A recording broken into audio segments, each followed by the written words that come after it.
I won't take up too much of your time. Thank you all very much for coming. Very, very excited to have everybody here. I'll take a step back from those chairs. You can sit here too. I'll move back. So we've been doing this event for 3 years, and it gets bigger every year. I want to particularly thank all the folks that hosted house parties before this party, and that's really why the event gets bigger. We have these wonderful people that have signed up to twist arms and cajole and convince their friends to come and have a few cocktails before we have this event. And so special thanks to those folks. And then I do want to thank my brother Dick and his wife Andrea for letting us have the event here at their house and creating all this mayhem. Maybe next year, if you're all really nice, they'll let you use the bathrooms. So no, but it is such a great setting, and it's a great place to have an event like this. And they've been so involved in the charity, so it's a great connection that way too. So from a very high level standpoint, I wanted to be able to talk about what we're doing, why we're doing it. At the essence of what we're doing is this idea of cultivating leaders that will create change in low-income families and low-income communities. And that's what I want to talk about for just 2 minutes.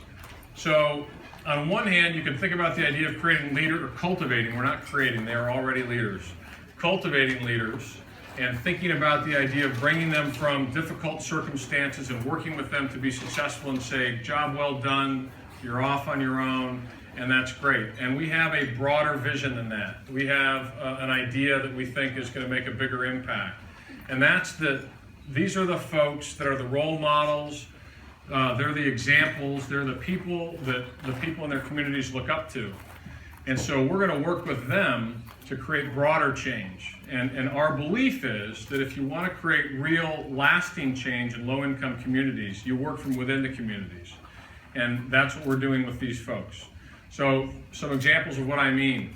In the last 3 years, over 50,000 hours of community service by our scholars. In the recent history of our program, the last several years, 11,000 additional middle and high school kids mentored by our scholars. We've worked with them to start an additional 15 nonprofit organizations.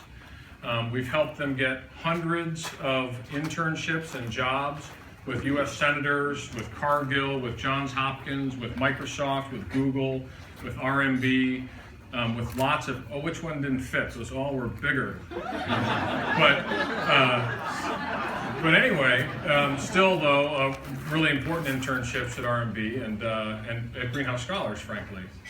And so let's see, what else? 170 community impact projects that we've funded and worked on with our scholars in South Africa, Chile, Guinea, New York City, Washington, D.C., Illinois, 24 projects in Illinois, distinct community projects, Colorado, Georgia, all over the world.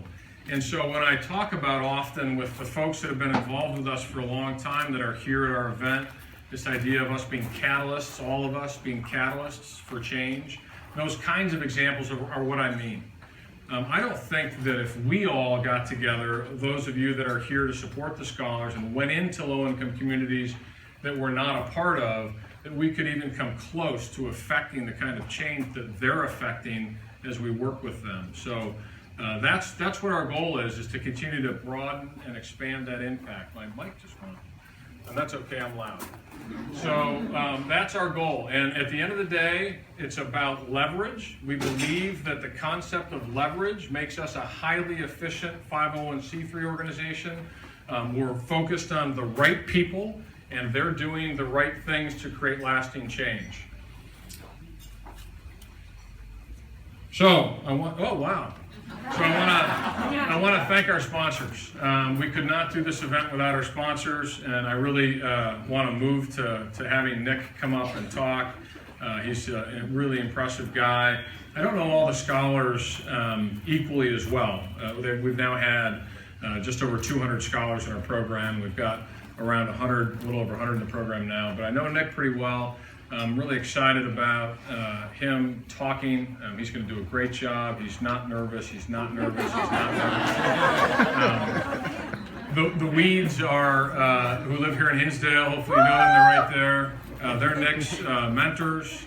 They've gotten to know Nick really well. They've been a really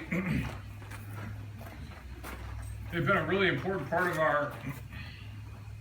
our program and of Nick's life. So thank you for that. So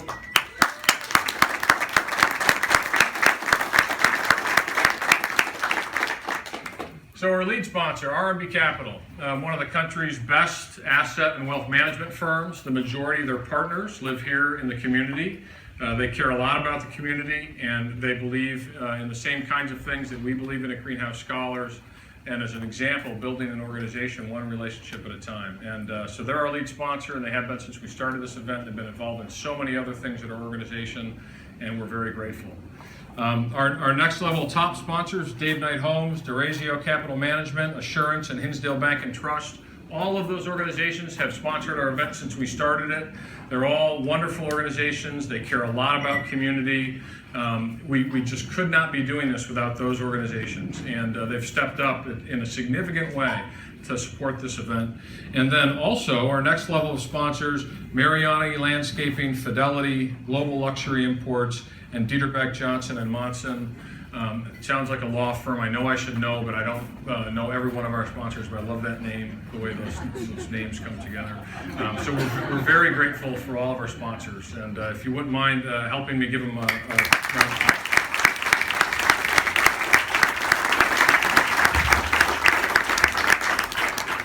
So that's really it from me, and I just want to last say that we want to grow our impact. The idea of what we're doing is about broadening our impact, and that's why I talked about some of the things we've accomplished so far in the 10 years that we've been around.